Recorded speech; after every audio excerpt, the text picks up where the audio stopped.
after what was just found out about her personal iPhone she lost. While Malia Obama is enjoying her privileged private education at Harvard, she has long since forgotten about the cell phone she somewhat recently lost. There's one thing that's come out about little Miss Malia long since that ruckus concert ended. Malia came into the Apple store to get her iPhone replaced, but things didn't go exactly as planned, a witness told Page 6. The Apple store couldn't immediately help her because she didn't have the Apple ID or the password for the missing phone, since the White House set it up. There's probably a way to lock that phone remotely in the event that it is found so that nobody can access your private files, but unless that's happened quickly after realizing the device was lost, whoever found it could have gotten what they wanted from it before Malia realized she didn't have it on her. According to TMZ, Malia was seen being hauled off in a golf cart after the concert festival.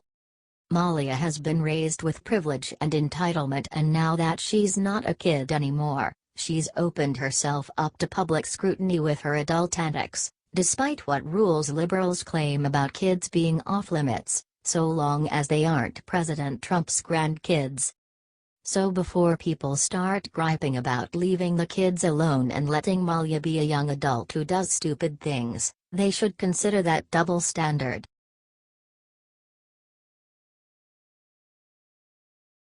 Kim Jong-un in hiding after he hears who is about to send in decapitation unit to end him. The Independent reports about South Korea's elite force, trained to deal with Kim Jong-un, should the opportunity arise. The last time South Korea is known to have plotted to assassinate the North Korean leadership, nothing went as planned. Now, as Kim's grandson, Kim Jong-un, accelerates his nuclear missile program, South Korea is again targeting the North's leadership. A day after North Korea conducted its sixth, and by far most powerful, nuclear test this month, the South Korean Defense Minister, Song Young-moo, told lawmakers in Seoul that a Special Forces Brigade defense officials described as a decapitation unit would be established by the end of the year. At the same time, the South's increasingly aggressive posture is meant to help push North Korea into accepting President Moon Jae-in's offer of talks. While Secretary of State Rex Tillerson has said the United States does not seek leadership change in North Korea, and the South Koreans say the new military tactics are meant to offset the North Korean threat, the capabilities they are building could be used preemptively. More from our source about South Korea's growing military efforts in the face of the North Korean threat. Moon has vowed to expand the defense budget to 2.9% of South Korea's gross domestic product during his term, from 2.4%, or $35.4 billion, as of this year. In a Twitter post last Tuesday, Trump said, "I am allowing Japan and South Korea to buy a substantially increased amount of highly sophisticated military equipment from the United States." South Korea has now introduced 3 arms buildup programs: Kill Chain, the Korea Air and Missile Defense Program, and the Korea Massive Punishment and Retaliation Initiative, which includes the decapitation unit. Under the Kill Chain program, South Korea aims to detect impending missile attacks from North Korea and launch preemptive strikes. In recent years, North Korea also has flight-tested missiles from submarines, which are tougher to detect.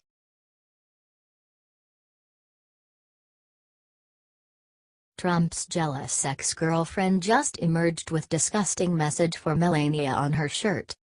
The liberal mainstream media has been relentless with their attacks on President Trump, Melania, and even their son Barron. For months we have heard these rabid liberals screeching and calling Trump a racist and a bigot, but now they are focusing their attention on Melania. Just a few weeks ago, when President Trump and Melania visited the victims of Hurricane Harvey, a liberal fashion critic berated Melania for her choice of footwear.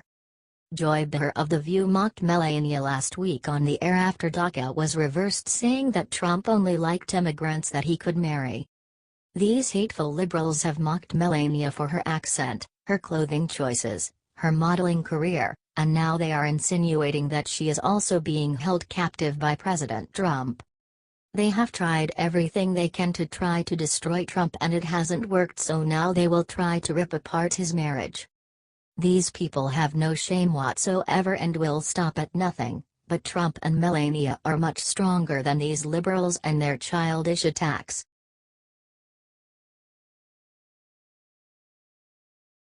Artist who painted Obama's stomping constitution just shocked with what he put in Trump's painting.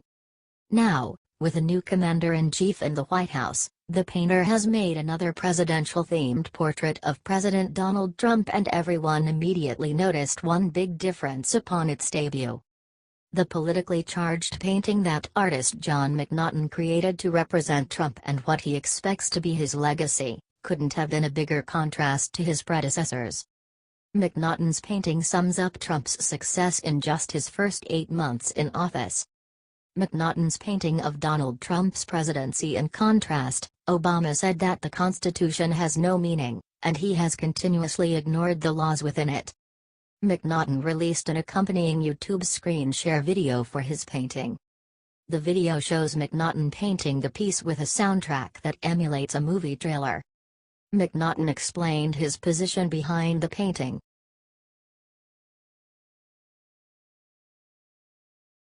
Wake up! Here are 8 facts about the Civil War you probably didn't know. Fact number 1: it's true that many slave traders who brought blacks from Africa to America were also black. Fact number 2: African Americans fought on both sides during the war. Slaves were concentrated on the large plantations of about 10,000 big planters, on which 50 to 100 or more slaves worked. About 3,000 of these planters owned more than 100 slaves, but only 14 of them owned over 1,000 slaves. Fact number 4: of the 4 million slaves working in the South in 1860, about 1 million worked in homes or in industry, construction, mining, lumbering or transportation. Fact number 5: the Confederacy actually passed a law on March 13, 1865, that gave slaves their freedom if they fought for them. Okay, now what about those Confederate statues? Fact number 6: after the war, men from the North, called carpetbaggers, moved to the South.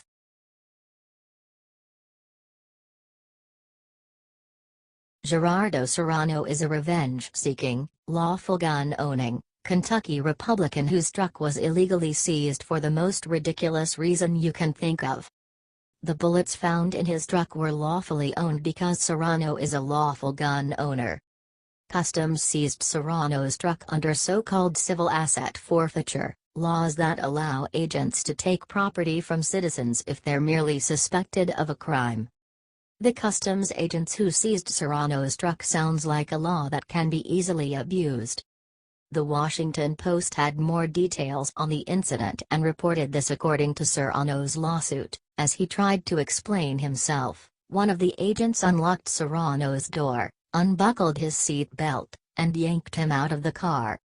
"You have no rights here." Serrano was arrested with no charges, locked in a cell with no food, his truck was taken, and now we're dealing with some crooked forces of the law. Serrano didn't have a gun on him or in his truck.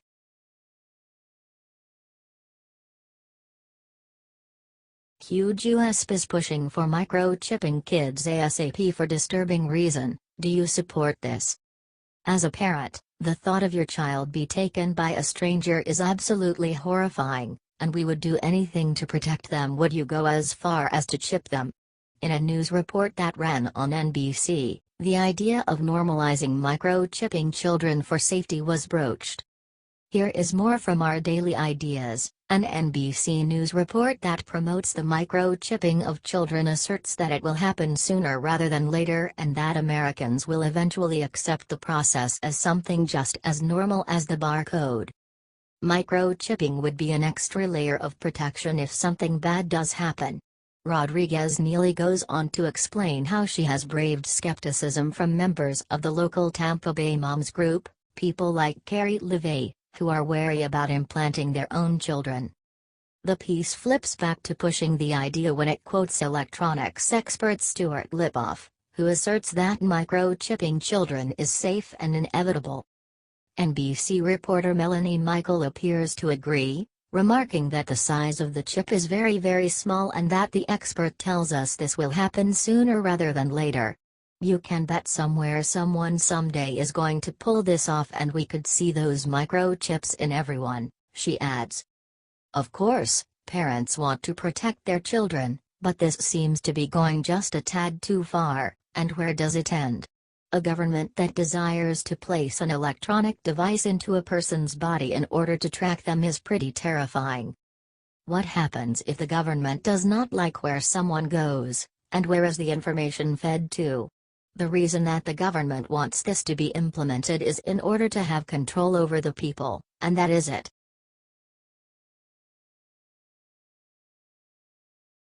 When Barack Obama left office, he made a promise that he wasn't going away anytime soon, and it appears he wasn't joking.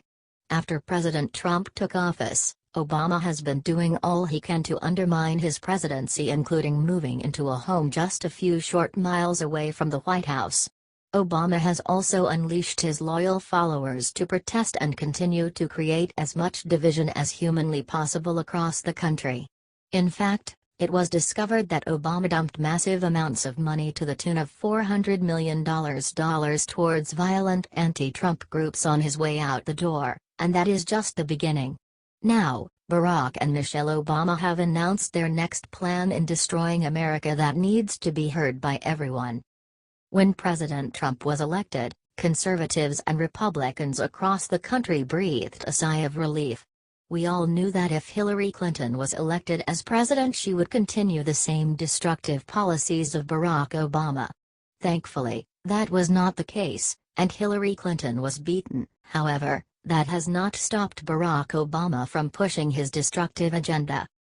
Instead of Obama riding off into the sunset and enjoying retirement, he has been busy fanning the flames of division and doing his best to take Trump down. Earlier this year, Paul E. Sperry, a well-known right-wing author and political commentator, working as a political pundit for the Hoover Institution, a public policy think tank, made a stunning statement. In an article for the New York Post, Sperry wrote how Obama is doing what he can to protect his legacy and guide his troops to battle. Here is part of his article from New York Post. When former President Barack Obama said he was heartened by anti-Trump protests, he was sending a message of approval to his troops. Troops? Yes, Obama has an army of agitators, numbering more than 30,000, who will fight his Republican successor at every turn of his historic presidency. And Obama will command them from a bunker less than 2 miles from the White House. In what's shaping up to be a highly unusual post-presidency, Obama isn't just staying behind in Washington. He's working behind the scenes to set up what will effectively be a shadow government to not only protect his threatened legacy, but to sabotage the incoming administration and its popular America First agenda. He's doing it through a network of leftist nonprofits led by Organizing for Action. Normally you'd expect an organization set up to support a politician and his agenda to close up shop after that candidate leaves office, but not Obama's OFA. Rather, it's gearing up for battle, with a growing war chest and more than 250 offices across the country. Obama does not want to be out of office at all. In fact, many people wondered if Obama would try to run for a third term, remember? So, why would Obama now just take a back seat and watch all his hard work be flushed down the toilet? He won't, which is why he and Michelle have started the Obama Foundation, and this fall they have some big plans. Of course, that sounds rather cryptic, so Obama released a video that should clear up what they plan to do. Here is more from The Hill. Former President Barack Obama announced in a new video Wednesday that he will gather together civic leaders from around the world next month to take part in the inaugural Obama Foundation Summit. The summit in Chicago will allow young leaders to exchange ideas and learn from one another, Obama said in a video released Wednesday. "We want to inspire and empower people to change the world," Obama says at the end of his video message. "And we hope you'll be a part of it." The summit will take place in the city that will host Obama's presidential library and his presidential center. Obama left office in January and since then has seen President Trump take aim at many of his policies. Trump sought to repeal the Affordable Care Act, has pulled the United States out of the Paris Climate Agreement and just last week started to wind down Obama's program allowing people who entered the country illegally as minors to remain and work here. Obama has spoken out against many of Trump's moves as they have happened. When he left office, Obama said in the video that he has asked people to believe not in my ability to bring about change, but in yours. With the summit, Obama said he and his wife Michelle Obama want to hear directly from the future leaders we want to cultivate. And what makes me so hopeful, so optimistic, is that so many of you have shown up, dived in and embraced the kind of active citizenship that makes our democracy work, he said. It is clear that Barack and Michelle Obama are not going to away silently into the night. For the last 8 years, they have worked tirelessly to destroy the country and they're not ready to let go. We need to stay vigilant and continue to push back against these dangerous individuals and their plan to destroy the United States. Please be sure to share this story so that everyone can be aware of what these dangerous individuals are up to now. HT Occupy Democrats.